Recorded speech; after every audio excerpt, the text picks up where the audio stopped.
그녀를 처음 본 것은 대학 1학년 때 우리 가게에서였다. 부모님 친구인지 손님인지 잘은 모르겠지만 가끔씩 오신다고 했다. 첫인상은 한마디로 색이 넘친다고 말할 수 있다. 그 당시 난 순진한 편이라 경험도 없었고 여자에 그리 큰 관심을 가지지 않을 때라서 그냥 느낌이 저분은 나이가 꽤 있으신데 왠지 되게 야하네 정도였다. 그 당시에 아마 40대 중반이었고 지금은 50대 중반이리라. 그녀의 외모는 얼굴은 그리 미인이라 할 수 없지만 눈빛이 야했고 입술이 약간 튀어나왔었다. 피부가 좋아서 희면서도 탄력 있어 보였다. 키는 165 정도였고 체형이 상당히 좋았다. 우선 굉장히 풍만했고 나이가 있어서 아랫배가 조금 있었던 것 같지만 허리가 상대적으로 잘록해 보였다. 그녀의 커다란 매력 포인트 중 하나가 다리였는데 한국 여성에게는 보기 힘든 다리라 할 수 있다. 참 그녀의 이름은 희영이 엄마다.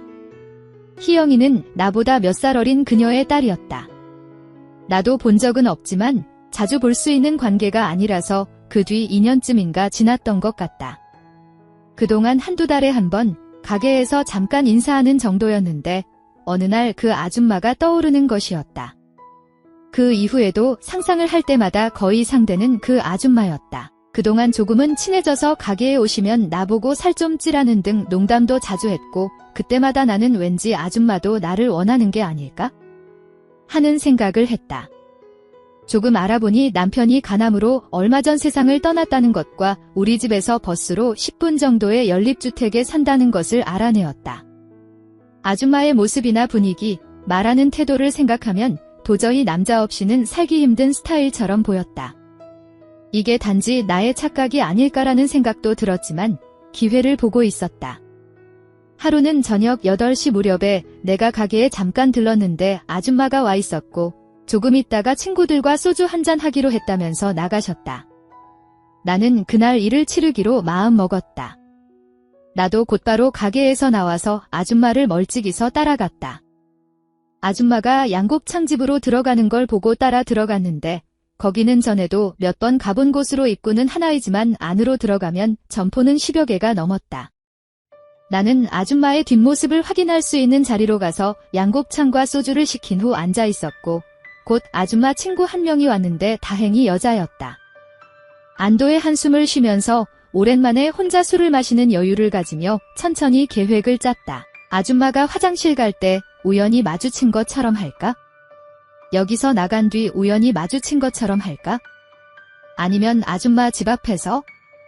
결론은 가급적 빨리 기회를 만들어서 분위기를 맞추기로 했다.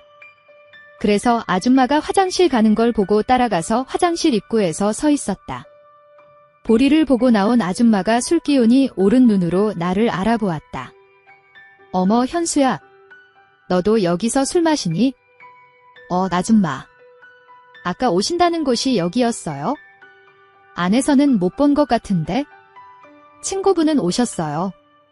그래, 넌 여자친구와 술 마시니? 하며 내 가슴을 꼬집는 신용을 했다. 저 혼자 왔어요. 친구 만나기로 했는데 못 나오나 봐요. 어머, 불쌍해라. 너 그러면 우리랑 같이 마실래? 아니 괜찮아요.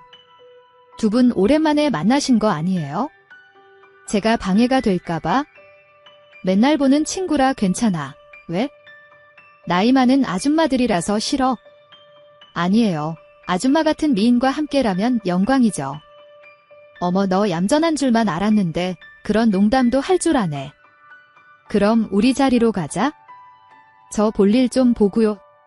참 그렇지. 그래 빨리 와라. 난 볼일 대신 담배를 한 대 피우고 들어가 아줌마 자리로 갔다. 아줌마가 친구를 소개시켜줬고 난 아줌마의 옆에 앉았다.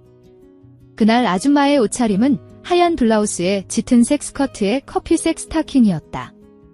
스커트는 블라우스와 스커트가 몸에 달라붙는 것 같았는데 원래 그런 스타일인지 아줌마가 워낙 글래머라 그런지 알 수 없었다. 이때 아줌마는 40대 후반이었는데 도저히 몸매로는 믿기지가 않았다. 분위기가 점점 무르익었다. 술잔을 주거니 받거니 하며 손도 잡아보았고 몸을 약간씩 밀착시켰다. 그때 나의 나이는 25이었다. 솔직히 나는 보통 체형이다. 키는 174 정도고 체중은 61kg이다. 난 운동을 좋아해서 몸이 날씬해 보였지만 단단한 편이었다. 어쨌거나 아줌마도 내가 슬쩍슬쩍 건드리는 게 싫지 않은지 별 표정의 변화가 없었다. 약 1시간 반가량 시간이 지속되었고 아줌마는 많이 취한 것 같았다. 친구분도 상당히 취해서 우리는 거기서 나와서 노래방으로 갔다. 내가 자주 갔던 약간 으슥하고 밀폐된 노래방으로 갔다. 아줌마들이 나보고 먼저 분위기를 띄우라고 해서 나는 조금 고민하다가 아줌마들 취향에 맞게 봉선화 연정긴가를 불렀다.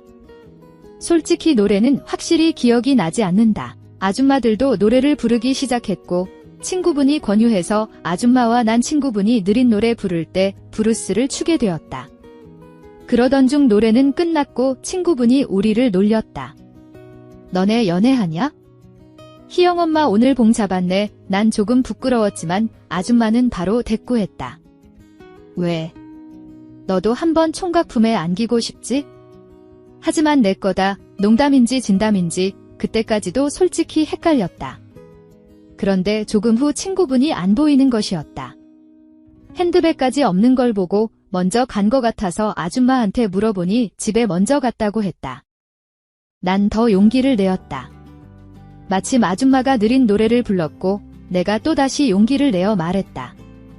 아줌마랑 지내고 싶어요. 순간 난 조금 떨렸다. 아줌마는 너 진짜로 나 같은 아줌마랑? 술 취해서 그런 거지. 나는 잠깐 동안 그동안 아줌마를 상상했던 것을 말해주었고 내 이야기를 들은 아줌마는 웃으며 그럼 진작에 이야기하지 라고 했고 우리는 곧 노래방을 나왔다. 노래방을 나온 우리는 근처의 여관으로 향했다. 아줌마는 가끔 망설이는 것 같았지만 나는 이미 아줌마의 핸드백을 들고 있었고 내가 자꾸 재촉하였기에 결국 한 여관으로 들어갔다. 카운터에서 계산을 하고 방으로 갔다. 아줌마, 저 같은 총각이랑 만나본 적 있어요? 라고 물었고 그녀는 만나보고 싶었지만 이번이 처음이라고 했다. 다음날 난 제대로 걷지도 못할 지경이었다. 안녕하세요. 오는 5월 드디어 첫째 아들을 장가 보내는 60대 중반 여성입니다. 장남이 올해 33살, 차남이 29인데요. 우리 때만 해도 30이 넘으면 노총각 노처녀 소리를 들었는데 요즘은 33세 결혼해도 너네 아들은 결혼도 참 빨리 하네 소리를 들으니 격세지감을 느낍니다. 아들 결혼으로 예비 사돈과 상견례 약속을 잡고 약속한 장소로 이동하던 중에 불현듯 옛날 기억이 떠올랐습니다.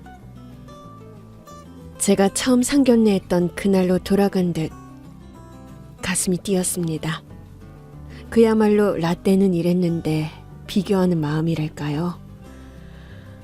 고생했던 젊은 시절의 슬픈 회상이라고나 할까요. 사실 다시는 떠올리고 싶지 않아서 가슴속에 묻어두었던 기억인데요. 그래도 세월이 약이라고 지금 돌이켜보니 요새 말로 사이다 사연이기도 하네요. 씁쓸하면서도 통쾌했던 제 상견례 이야기를 들려드리고자 합니다. 부디 끝까지 들어주시면 고맙겠습니다. 저는 일찍 부모님을 여의고 7살 어린 남동생과 고아원에서 자랐습니다. 동생이 7살이고 제가 14살일 때 어머니가 돌아가셨습니다. 제 기억 속 어머니는 한떨기 제비꽃 같은 분이셨습니다. 봄이면 진달래를 따다가 화전을 붙여주시기도 했고요. 봄볕 따스한 날 마루에 저희를 차례로 불러 당신의 무릎에 눕히고 저희들의 귀를 파주시기도 했습니다. 이게 제 어린 시절에 가장 행복했던 풍경입니다. 어머니가 돌아가신 날은 아직도 제 기억에 생생합니다. 그해 저는 명문 중학교에 입학해서 신입생 대표로 선서도 하고 초등학교 때부터 같이 올라간 친구들도 많아서 그야말로 꽃피는 인생의 봄을 만끽하고 있던 중이었습니다. 제가 세상을 다 가진 듯한 기분, 이 세상의 주인공이라는 착각에 취해서 살았습니다. 그날도 학교에서 배운 노래를 부르면서 룰루랄라 집으로 돌아왔는데 대문을 들어서는 순간 숨이 턱하고 막혔습니다. 집안을 무겁게 짓누르는 압도할 만큼 어둡고 탁한 공기. 남동생이 설빔으로 입었던 새 옷을 입고 잔뜩 겁을 집어먹은 채 울먹이고 있었습니다. 누나, 왜? 무슨 일인데? 하고 묻는데 아빠가 굳은 얼굴로 저를 부르더니 다짜고짜 옷을 갈아입으라고 했습니다. 제가 교복을 벗고 옷을 갈아입고 나오자 큰엄마가 슬픈 소식을 전했습니다. 아유, 경애야, 어머니가 돌아가셨다. 거짓말. 엄마, 눈을 떠봐, 엄마. 아이고, 어린 아들 딸 두고 어찌 눈을 감았노. 아유, 가여운 것들. 아유, 불쌍해서 어떡하니. 장의사가 와서 어머니의 시신을 깨끗하게 닦고 수의를 입히고 한지로 단장했습니다. 아빠가 염을 마친 엄마 얼굴을 어루만지며 그동안 고생 많았다. 저 세상에서는 아프지 마라. 하면서 오열했습니다. 아빠가 울어서 저희 남매도 따라 울었습니다. 장의사가 엄마 시신을 모신 곳 앞에 병풍을 치고 찻상으로 향불을 마련해서 촛불을 켰습니다. 장의사가 저희 남매에게 곡을 하라고 했습니다. 저는 가느다랗게 떨리는 목소리로 곡을 했습니다. 아이고.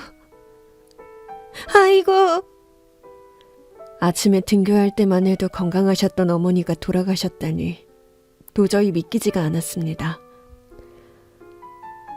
곡을 하는 제 목소리가 너무 서글퍼서 엄마를 다시 볼 수 없다는 슬픔에 계속 눈물만 주룩주룩 흘렀습니다. 철 모르는 남동생도 아이고 하는데 그 모습이 너무 불쌍해서 눈물이 그치지 않았습니다. 너무나도 갑작스러운 어머니의 죽음은 제 인생을 송두리째 바꿔놓았습니다. 장례식을 치르고도 실감이 나지 않아 무심코 엄마, 학교 다녀왔습니다. 하고 안방문을 연 것이 한두 번이 아니었습니다. 엄마가 죽었다는 현실에 적응할 틈도 없이 저희 남매는 아동복지시설로 보내졌습니다. 기억엔 없지만 아빠가 진 빚이 많았던 모양입니다. 그래서 원양어선을 타고 돈 벌러 간다고 했어요.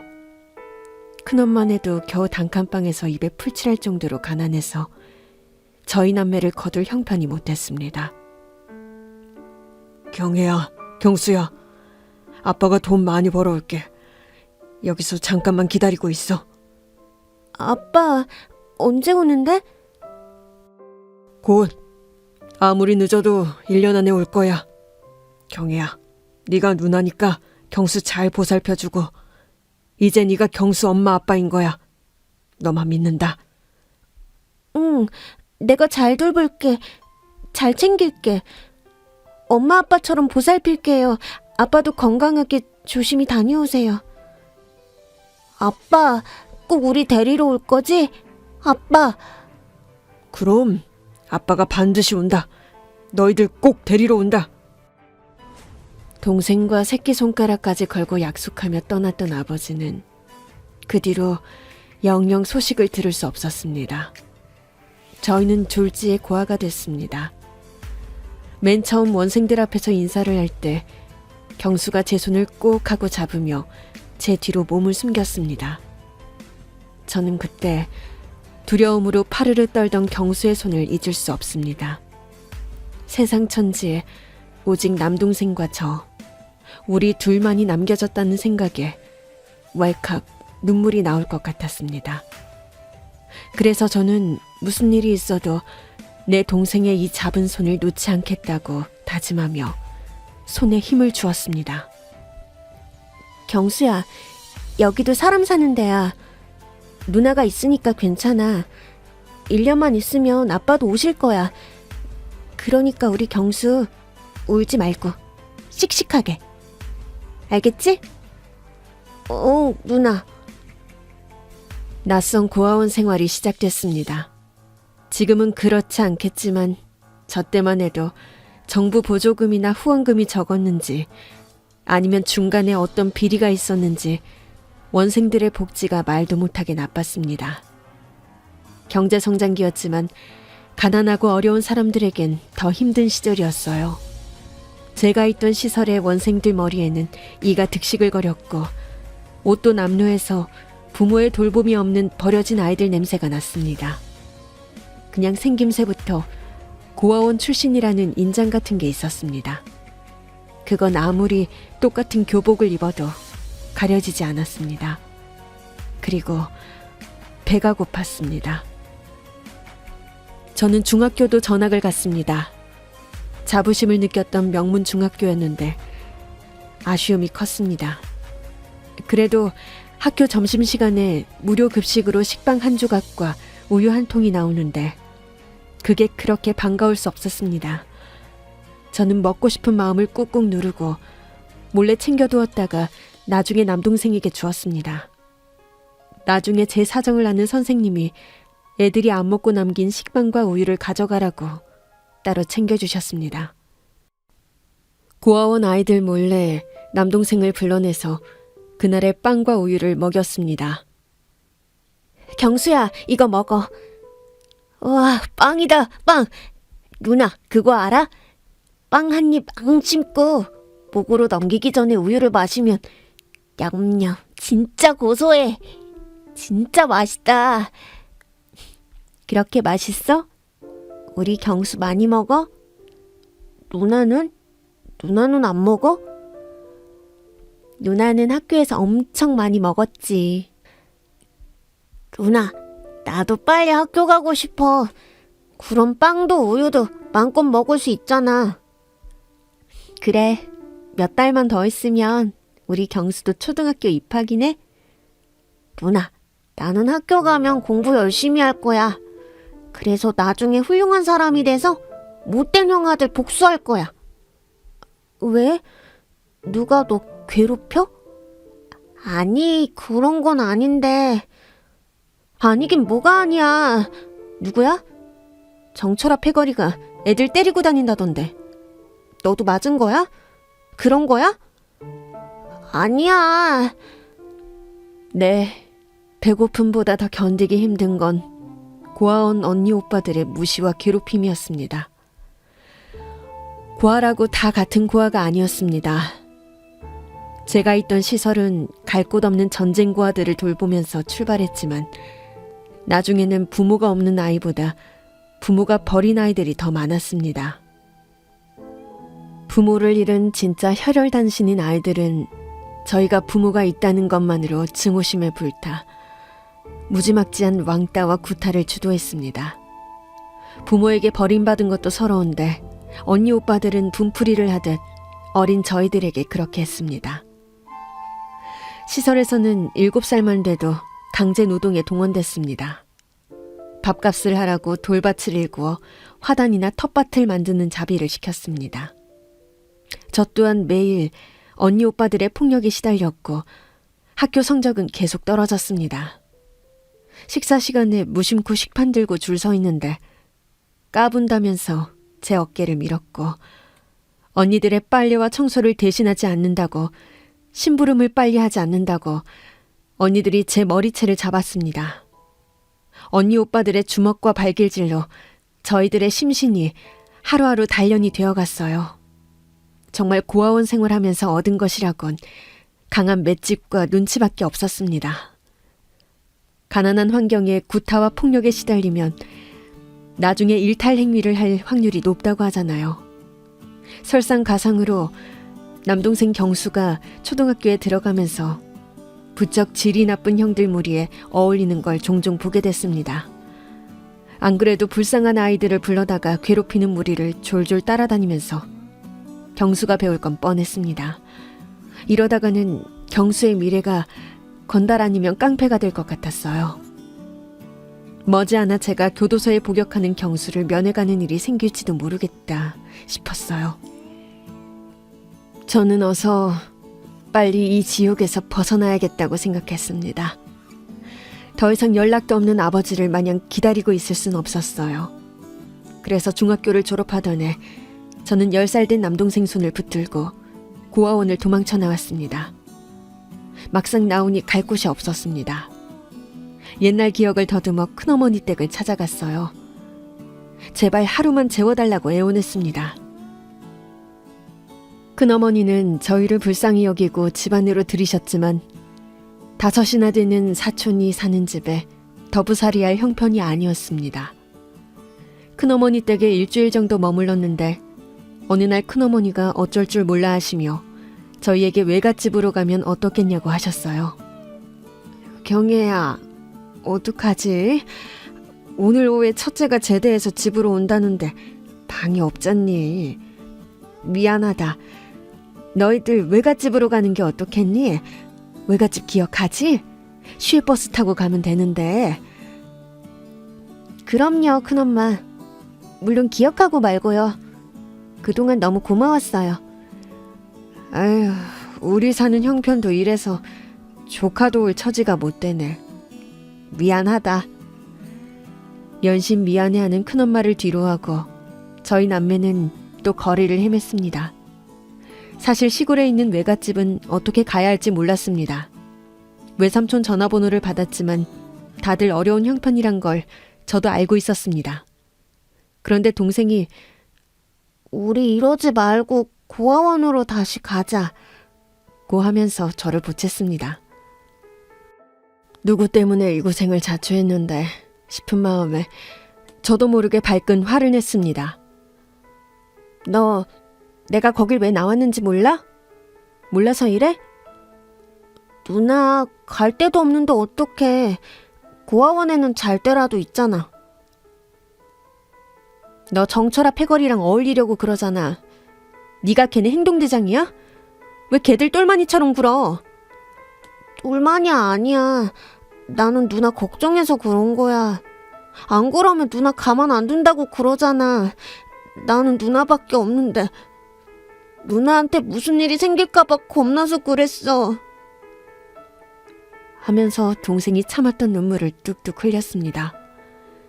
제 핑계를 대고 저를 볼모로 잡아서는 제 동생을 협박하고 이를 부려먹었던 거였어요. 다시는 그곳으로 돌아가지 않겠다고 단단히 결심했습니다. 이제 그만. 눈물 뚝해. 이제 이 세상엔 우리 둘밖에 없어. 우리 둘이 서로 의지하고 사는 거야. 앞으로 누나가 돈 벌어서 너 학교도 보내고 공부시킬 거야. 대학도 보낼 거야. 넌 아무 걱정하지 말고 공부만 해. 누나, 우리 당장 잘 곳도 없는데 학교를 어떻게 가? 호랑이에게 잡혀가도 정신만 똑바로 차리면 살 수 있댔어. 넌 누나만 믿으면 돼. 알겠어?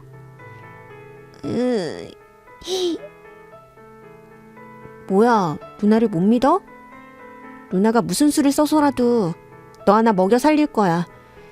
그러니까 제발 고아원에 간다느니 공부를 안 하겠다느니 그런 말은 하지 마. 알았어? 응, 누나. 그럼 새끼손가락 걸고 약속해. 누나 말 잘 듣고 씩씩하게 살겠다고. 엄마가 하늘에서 다 지켜보고 계시는 거 알지? 응, 알아. 엄마, 나 안 울고 씩씩하게 누나 말 잘 들을 거야. 약속해.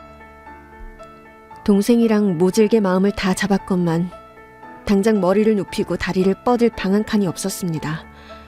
해는 벌써 뉘엿뉘엿 지고 서쪽 하늘에 초승달이 떠 있었습니다. 초승달 옆으로 별이 하나둘씩 떠오르고 삭풍은 허기진 배를 더 배고프게 했습니다.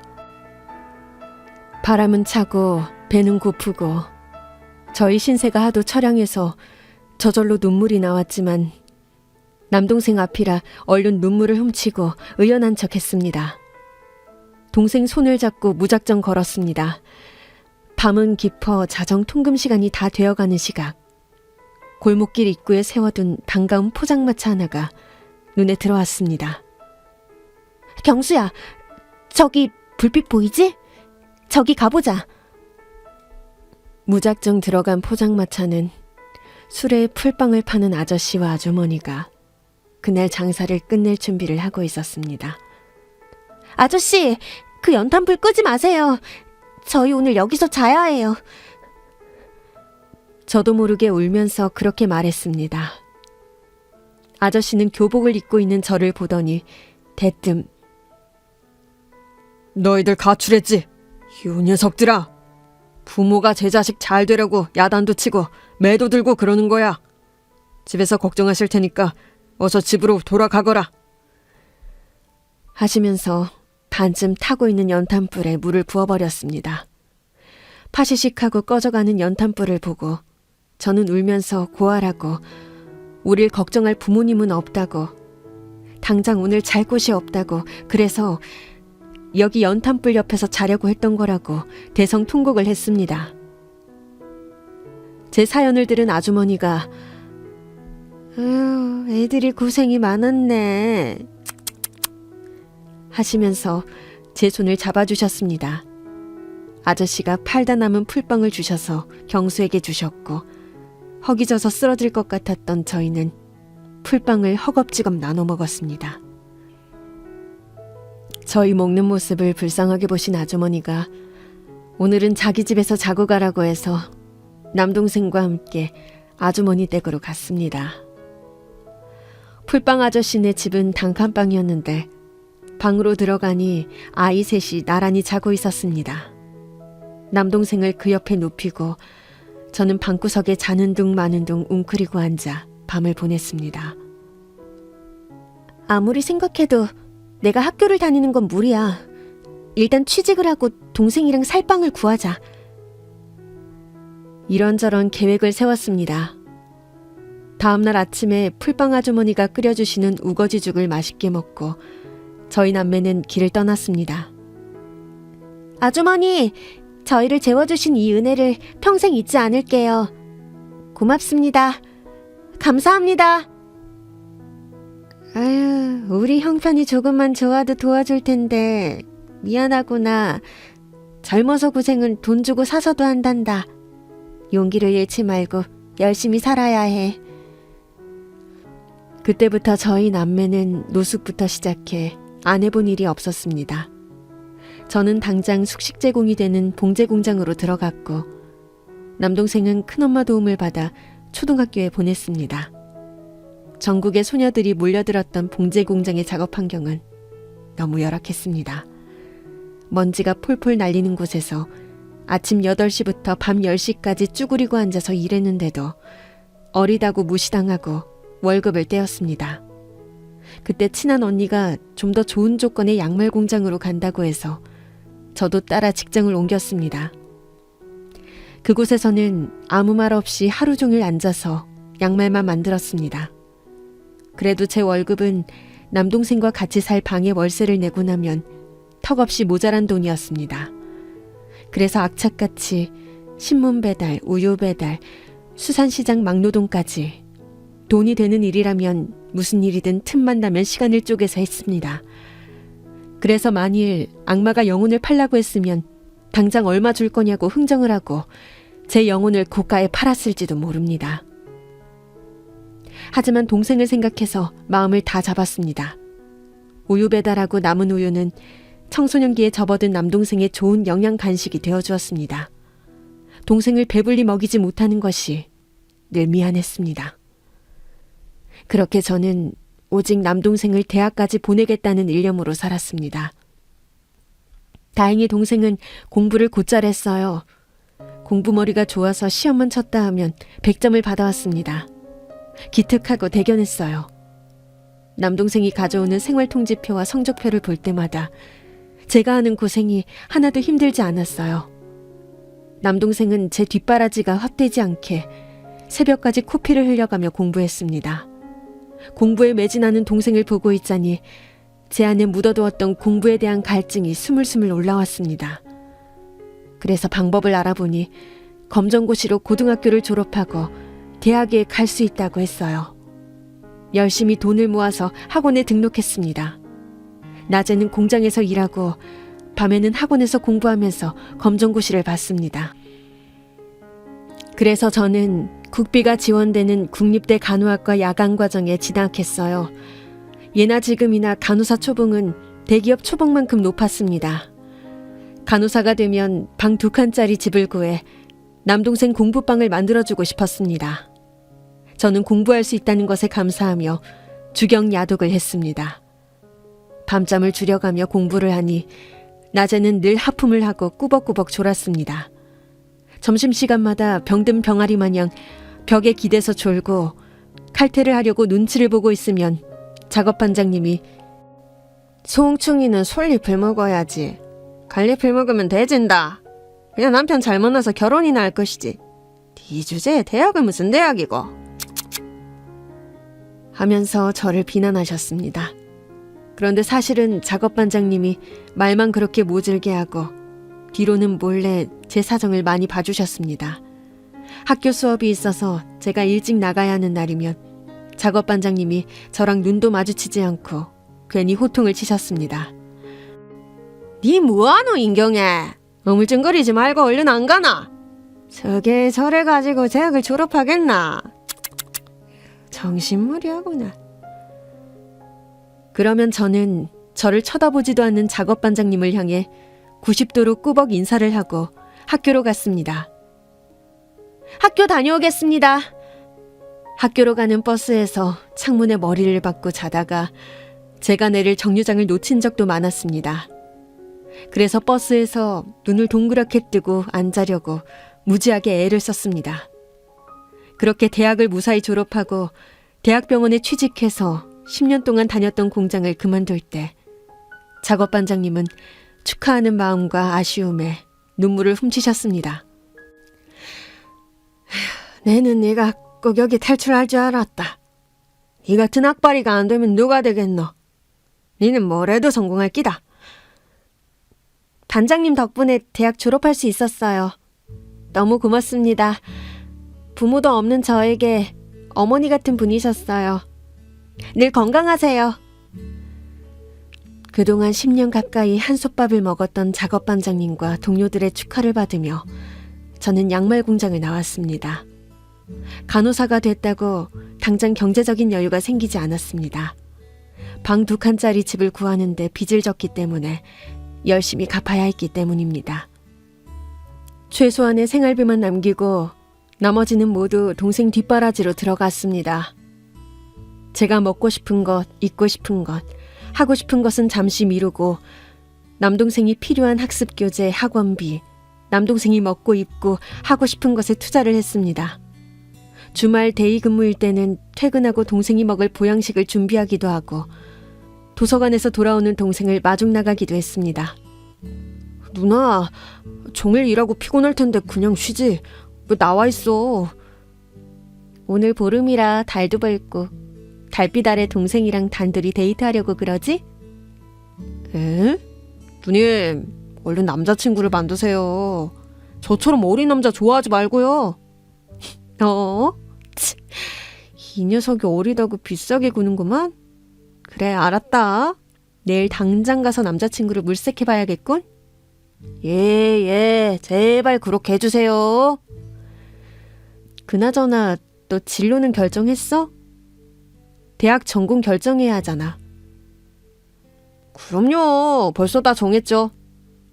오, 과연 우리 동생의 선택은? 두구두구두구두구두구두구. 누나, 나 서울대학교 법대 갈 거야. 어? 서울대 법대라... 엄청나네? 지금 내 성적으로 가능하니까 지원하는 거지 뭐.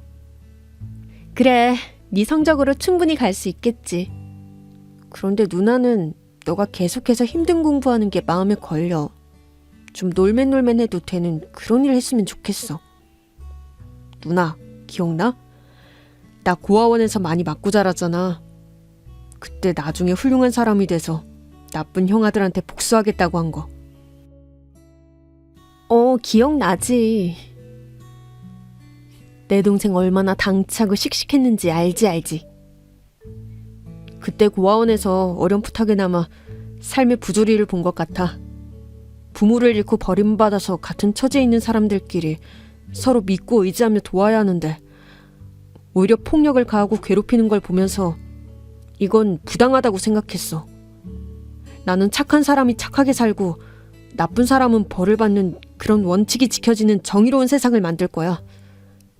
와, 우리 남동생 너무 멋지다. 그래도 너무 책상 앞에만 있지 말고 운동도 하고 그래. 알았지? 네, 누님. 그런 걱정이나 하덜덜 마세요. 동생은 저의 희생과 헌신이 아깝지 않도록 정말 악착같이 공부했습니다. 동생이 그저 공부에 집중할 수 있도록 물심양면으로 도울 수 있어서 좋았습니다. 제 청춘을 바쳐 동생 뒷바라지를 했지만 단 한 번도 후회하지 않았어요. 오히려 과외 한 번 안 시켰는데도 제 머리가 좋아서 열심히 공부한 남동생이 그저 대견하고 기특했습니다. 그렇게 노력한 결과 동생은 본인의 꿈대로 서울대학교 법학대학에 진학했고 재학 중에 사법시험에 우수한 성적으로 합격했습니다. 경수야, 축하해. 네 합격을 의심해 본 적이 단 한 번도 없지만 그래도 23살에 대학 다니면서 고시 패스할 줄은 정말 몰랐어. 정말 대단하다. 이왕이면 소년급제하고 싶었어. 그럼 신문에 내 합격 뉴스가 실리면 혹시 알아? 우리 아버지가 신문을 보고 돌아오실지 모르잖아. 너 아직 아빠 얼굴 기억해? 아니, 기억 안 나. 어딘가 살아계셨으면 하는 바람이지 뭐. 그래야 누나도 더 마음고생 안 할 거 아니야.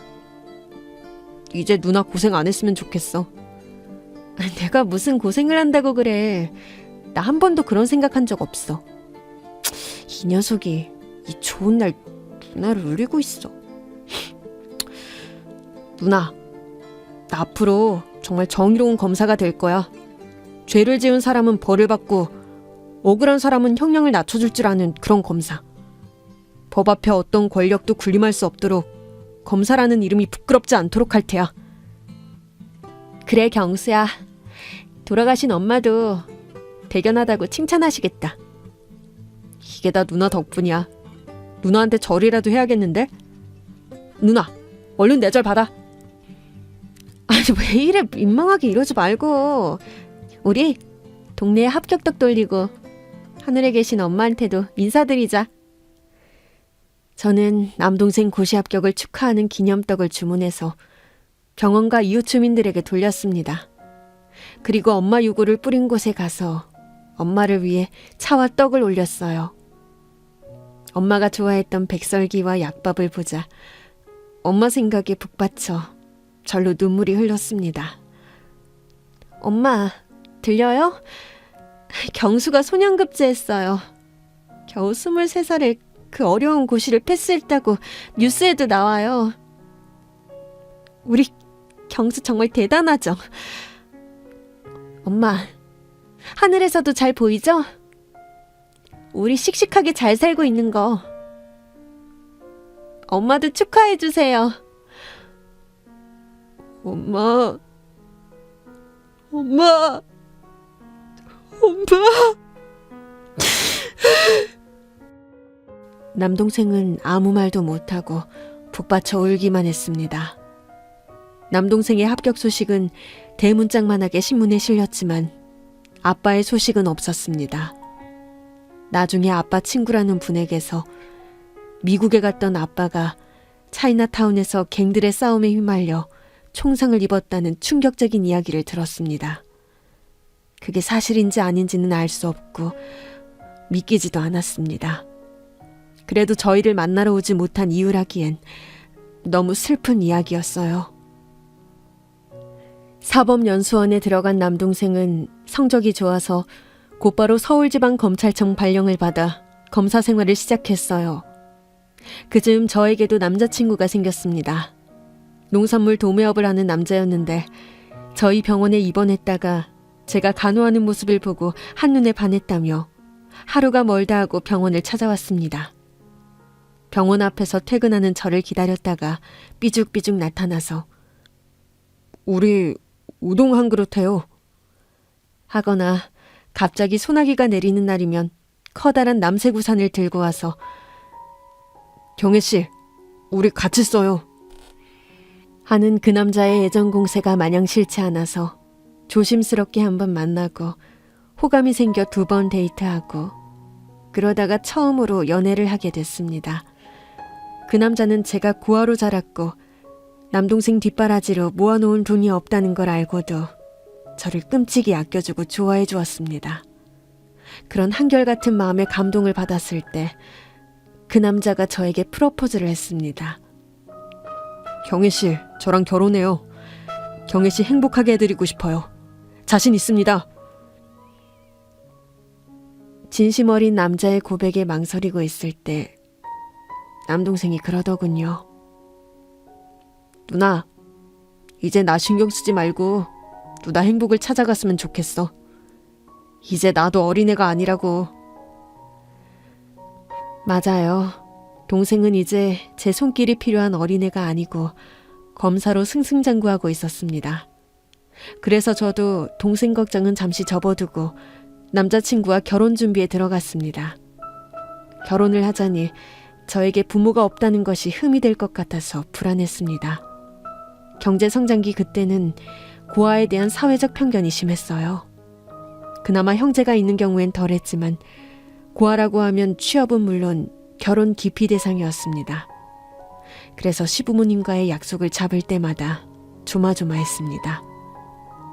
남자친구는 자기만 믿으라고 자기 말이라면 가족들 모두 우리 결혼을 승낙할 거라고 호언장담했습니다. 그런데 예비 시부모를 처음 만나는 상견례 자리에서 보기 좋게 바람을 맞았습니다.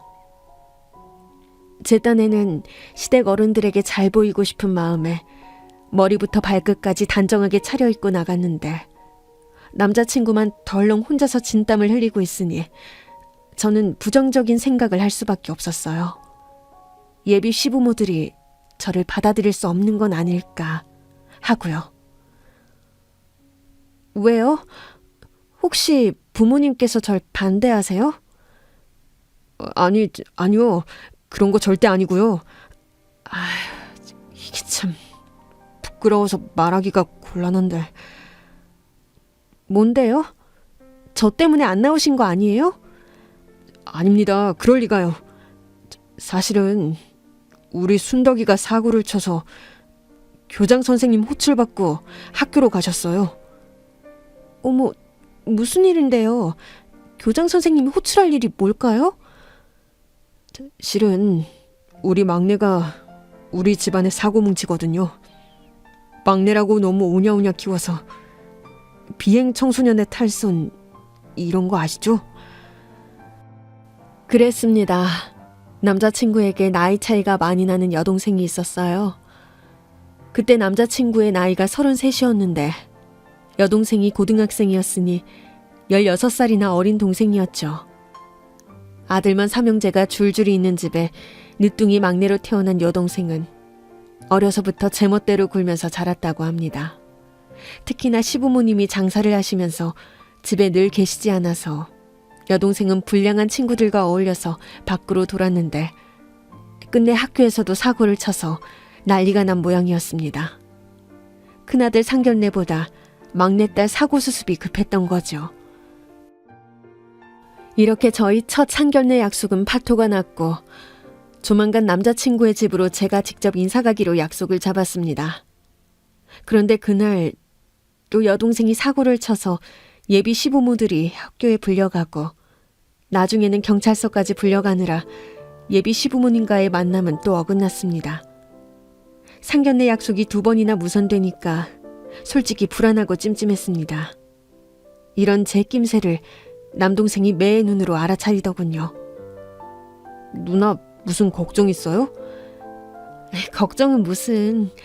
우리 검사님 불철주야 바쁘실 텐데 집 걱정은 마시고 나란 일에만 매진하세요. 맞다 누나. 결혼 상견례가 언제라고 그랬어요? 왜? 너 시간 돼? 너도 오려고? 헐, 당연히 가야죠. 하나밖에 없는 혈육인데 없는 시간도 만들어야죠. 그렇게 저는 비행 청소년 여동생 때문에 계속 미루던 상견례 날짜를 다시 잡고 드디어 3번째 약속 장소로 나갔습니다. 고급 경양식집에서 만나기로 했는데요. 예비 시아버지는 동글동글한 인상에 우유부단해 보였고 유명 디자이너의 손길이 느껴지는 정장을 차려입은 예비 시어머니의 기세가 보통이 아니었습니다. 남자친구가 저를 소개하기도 전에 예비 시어머니가 저를 보자마자 대뜸 "얘, 너 고아라며? 요즘 세상에도 고아가 있니?" 라고 말문을 트더니 "아유, 본거 없이 자란 것들 거두는 거 아니랬는데. 에휴, 그래도 내 아들이 좋다니 뭘 어떡하겠니? 자식 앞에 장사 없다잖아. 그래도 너가 간호사라며? 맞니?" "네, 대학병원 응급실에서 근무하고 있습니다. 사실 쳐내고와라 내키지 않았지만 네가 간호사라고 하니 사람 노릇을 하겠다 싶어서 내 허락했다. 그러니 너는 그냥 앞으로 나 죽었다 생각하고 내 아들 말에 죽는 신용하면서 살아라. 나는 더 할 말도 없다." 막대먹은 예비 시무의 그 모든 모진 말, 모욕을 참았지만 한마디만은 참을 수 없었습니다. "맞다 얘. 너 동생이 있다며?" "네, 그런데요." "아이고, 고아 주제에 동생은 개뿔. 너 결혼하려면 네 동생 버리고 와라. 안 그러면 이 결혼 못해." 제 동생 공무원이에요. 자기 앞가림 다 하는 성인이고요. 어딜 내놔도 자랑스러운 동생입니다. 제 동생을 모욕하지 말아주세요. 모욕? 예, 진짜 모욕이 뭔지 알아? 결혼하고 남편 고생해서 번 돈 친정에 몰래 갖다 주는 것. 그게 모욕적인 일이란다. 하나밖에 없는 동생한테 뭘 퍼다 줄지 알고? 평생 동생 뒷바라지 했으니 안 봐도 뻔하지. 끝까지 누나 등쳐먹을 게 뻔해. 다 컸으면 누나를 놓아줘야지. 민폐다 민폐. 도저히 듣다 못해 저는 그 자리를 박차고 일어났습니다. 제가 물컵이라도 던질까봐 예비 시아버지가 지레 겁을 먹고 놀란 눈으로 저를 보더군요. 저는 분노의 감정을 꾹꾹 누르며 겨우 말을 꺼냈습니다. 애초에 두 분은 제가 마음에 들지 않으신 것 같네요. 저는 제 동생 비하하고 모욕하는 걸 더 이상 참을 수가 없습니다. 이런 결혼 따위 저도 싫습니다. 그럼 안녕히 계십시오. 그래도 동방예의지국의 딸인지라 꾸벅 절을 하고 돌아서는데 남자친구가 제 손목을 잡고 애원했습니다. "잠깐만, 우리 엄마 왜 이래? 왜 집에서 하던 말이랑 달라? 내가 이 사람 존경한다고 했잖아. 정말 착하고 순하고 착실한 사람이야. 내가 어디 가서 이런 사람을 만나. 엄마, 사과해." "내가 뭘 어쨌다고 그러니? 다 큰 동생 차려나고 살자는데 그게 그렇게 어려운 일이니? 내가 이 정도 부탁도 못해.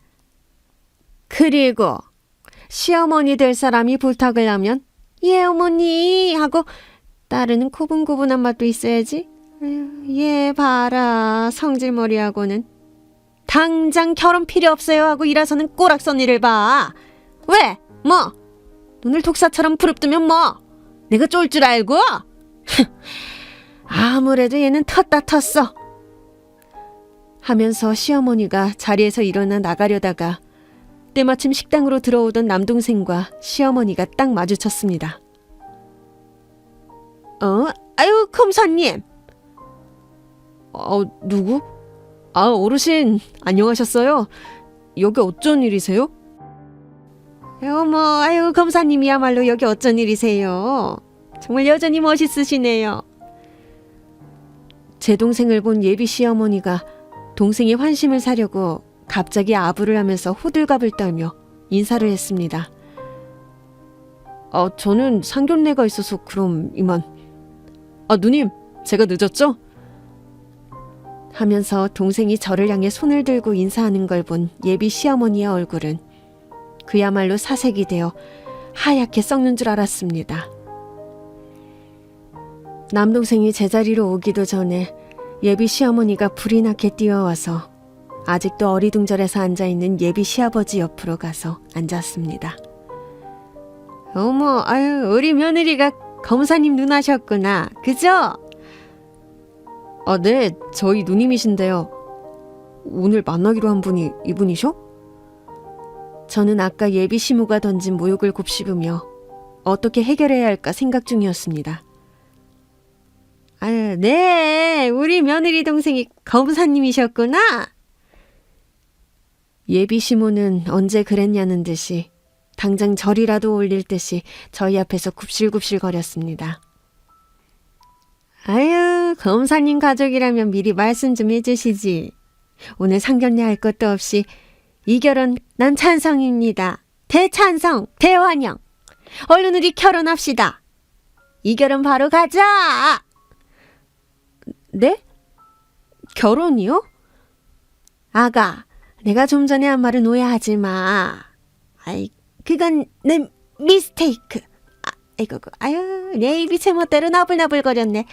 금사님, 우리 며느라기가 동생 뒷바라지 한다고 그렇게 애를 썼다면서요? 우리 아들이 정말 훌륭한 교수라고 입이 마르게 칭찬을 하더라고요. 네. 누나 표정이 왜 그래? 무슨 일 있었어? 너 저분 어떻게 알아? 내가 담당했던 사건에 피고 보호자로 오셨던 분이야. 알고 보니 제 남동생이 남자친구의 여동생 학폭 사건의 담당 검사였다는 겁니다. 당시만 해도 청소년의 일탈 문제로 골머리를 앓던 시절입니다. 가난하고 어린 청소년들과 청년들 사이에선 본드나 부탄가스를 흡입하는 일도 많았어요. 청소년들이 무리지어 다니면서 일탈하고 비행을 저지르는 것이 사회 문제였던 시절이었어요. 그때 남동생이 모시고 있던 검찰총장이 자녀 안심하고 학교 보내기 운동을 대대적으로 벌였습니다. 때문에 남동생은 어떤 시국 문제보다 더 열정적으로 이 사안을 처리해야 했어요. 버스 정류장에서 대놓고 담배를 피고 지나가는 또래 친구들의 돈을 뺏고 시내에서 술을 마시고 돌아다니면서 패싸움을 하던 남자친구의 여동생이 급기야 학교폭력 가해자로 남동생과 만나게 된 거죠. 남자친구의 여동생은 동급생들 입에 억지로 고춧가루물을 부었고 어때? 너 주둥이가 화끈하지? 하면서 괴롭힘을 주도했다는 이유로 검찰에 송치됐습니다.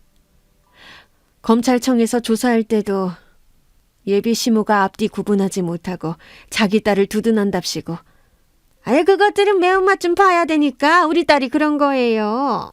우리 딸은 아무 잘못 없어요. 얼른 풀어주세요. 라며 개소리를 짓거렸다가 오히려 딸 형량을 늘리고 딸 인생을 망치게 생긴 상황이었습니다. 남동생의 이야기를 듣고 저는 더 이상 시간을 허비하고 싶지 않았습니다. 영문을 모르는 남동생에게 이제 그만 가자며 팔을 잡아 끌었습니다. 그러자 예비 시어머니가 득달같이 제 팔을 잡았습니다. 아유, 얘는 뒤끝 장난 아니다. 내가 말실수를 좀 했지. 이해하렴. 이 녀석아 뭐해. 네 애인 바지가랑이라도 안 잡고. 남자친구가 예비 시어머니의 태세 전환에 어리둥절해 하면서도 경희씨 이대로 가면 안 돼요. 조금만 더 이야기합시다. 하면서 매달렸습니다. 저는 조금 전에 들었던 말을 그대로 예비 시어머니에게 다시 돌려주었습니다. 고아 주제의 동생은 개뿔. 결혼하려면 네 동생 버리고 와라. 정확하게 이렇게 말씀하셨죠? 누나, 갑자기 그게 무슨 말이야? 설마 이 여자가 그렇게 말했어? 진짜 모욕은 결혼하고 남편 고생해서 번 돈 친정에 몰래 갖다 주는 거라고도 하셨고요. 아니, 나는 그래 미안하다. 용서해줘 제발. 응? 이렇게 무릎 꿇고 엎드려 빌게. 응? 우리 아들을 봐서라도 우리 딸 좀 살려줘. 아이, 사람 좋다는 게 뭐니? 제 동생이 끝까지 누나 등 쳐먹을 게 뻔해. 다 컸으면 누나를 놓아줘야지. 민폐다, 민폐. 라고 하셨는데요. 뭐? 정말 그렇게 말했다고? 이런.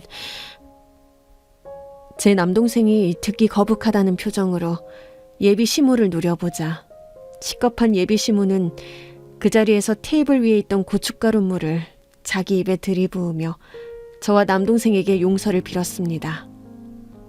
아이고, 제가 잘못했습니다. 아이고, 저 책바가지. 아유, 오늘 연속극에서 본 못된 시어미가 하는 데서 한번 따라해봤네요. 그래도 우리 며느리가 마음의 상처를 받은 것 같으니까 제가 사과를 하겠습니다. 아유, 용서하세요. 잘못했어요. 그리고 부디, 아유, 내 딸애가 친구에게 부었던 고춧가루물 그냥 목마르면 마시는 물이에요. 그러니 제발 제 딸년 형량 좀 줄여주세요, 검사님. 시어머니 되실 분은 저와 남동생에게 잘못했다고 빌기 시작했고 제 이야기를 들은 남동생은 인생의 매운맛 제대로 보시네요. 근데 그걸로 되겠어요? 턱없이 부족한데? 라고 말하더니 그 여자가 고함을 고래고래 지르며 여기 와사비, 생와사비 좀 주세요. 경양식집에서 생와사비를 찾는데도 직원들이 친절하게도 금방 대령해 주었습니다. 예비 시어머니가 매운맛 제대로 봐야죠. 이 와사비 먹습니다. 보세요.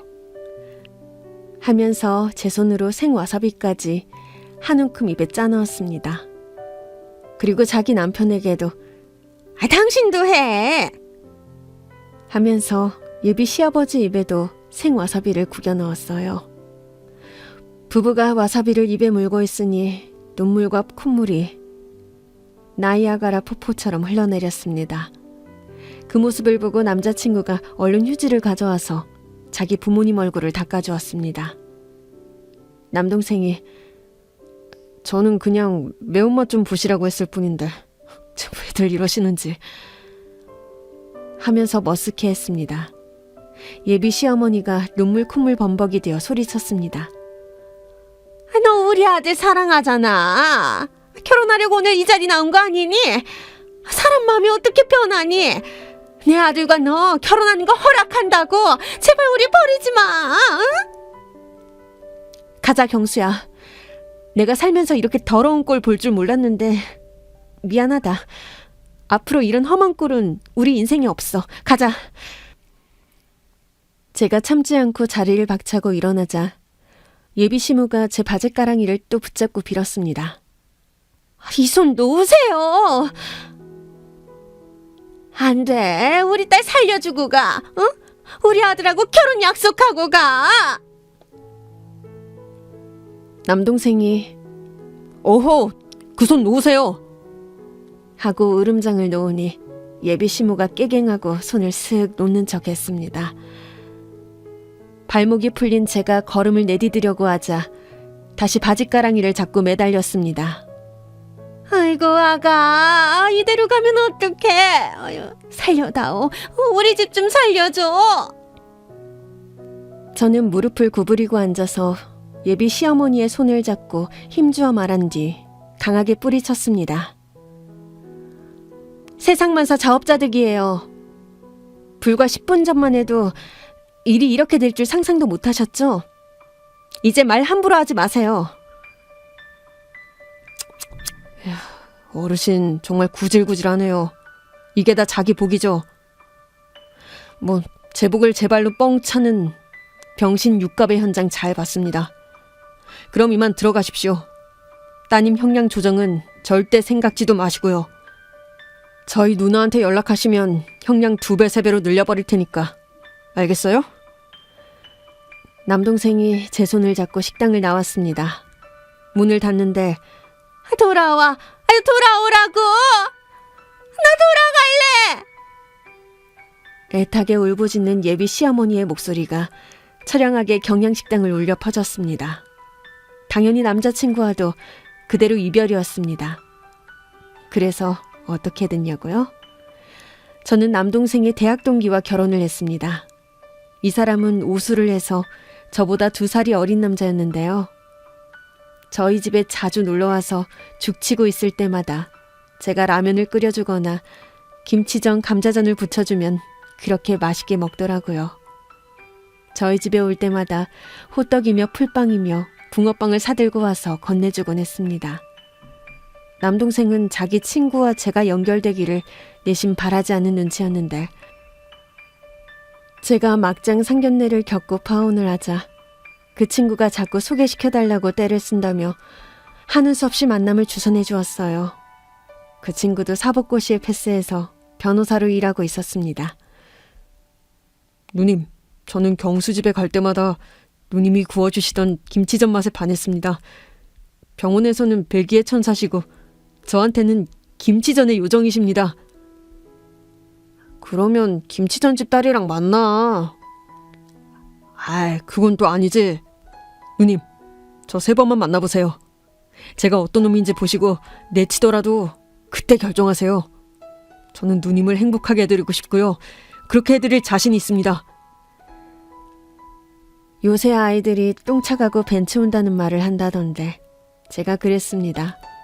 그렇게 저는 변호사 사모님이 되었고 슬아의 아들 2을 두었습니다. 그 첫째 녀석이 올 봄에 장가를 간답니다. 막내는 딸 못지않게 애교가 많아서 저의 좋은 말동무가 되어준답니다. 한때 연상연하 커플이 세간의 화두가 됐을 때 남편은 자신이야말로 연상연하 커플의 원조격이라며 트렌드를 앞서가는 사람이라고 우스갯소리를 하기도 했습니다. 남편은 정말 저를 행복하게 해주었고 가난하고 억울한 사람들 변호도 척척 맡아서 이기는 멋진 사람입니다. 남동생은 대학교 시절 알고 지내던 여학생과 결혼해서 가정을 이루었습니다. 남동생보다 2살 연하로 현재 국제 변호사로 일하고 있어요. 올케가 처음 결혼하자는 말을 꺼낼 때부터 내가 부모를 모시듯 나는 누나를 모셔야 한다. 나한테 누나가 엄마고 아빠다. 라고 했습니다. 올케도 흔쾌히 동의하고 이해하고 결혼을 했는데요. 남동생 결혼식 날 마치 내 아들 결혼하는 것 같아 저는 사연 많은 여자처럼 울다가 웃고 또 울다가 웃었습니다. 벌써 35년이 다 되어가는 이야기입니다. 돌이켜보면 지금까지 제가 살아오는데 참 많은 분들의 인덕이 있었습니다. 저희 남매가 보육원에서 나와서 노숙할 때 단칸방에 저희 남매를 재워주고 아침밥까지 주신 풀빵 아저씨와 아주머니가 그러셨고요. 양말 공장에서 주경야독을 할 때 말로는 툴툴대셨지만 학교에 늦지 않도록 배려해 주시고 이것저것 챙겨주셨던 작업반장님과 동료들 덕분에 여기까지 왔습니다. 다들 어렵고 힘든 상황인데도 더 어려운 사람들을 보면 기꺼이 도움의 손길을 내밀어 주신 분들 덕분에 고아남매가 이렇게 자리 잡고 잘 살고 있습니다. 이 자리를 빌려 감사의 마음을 전하며 제 사연을 마칩니다. 끝까지 들어주셔서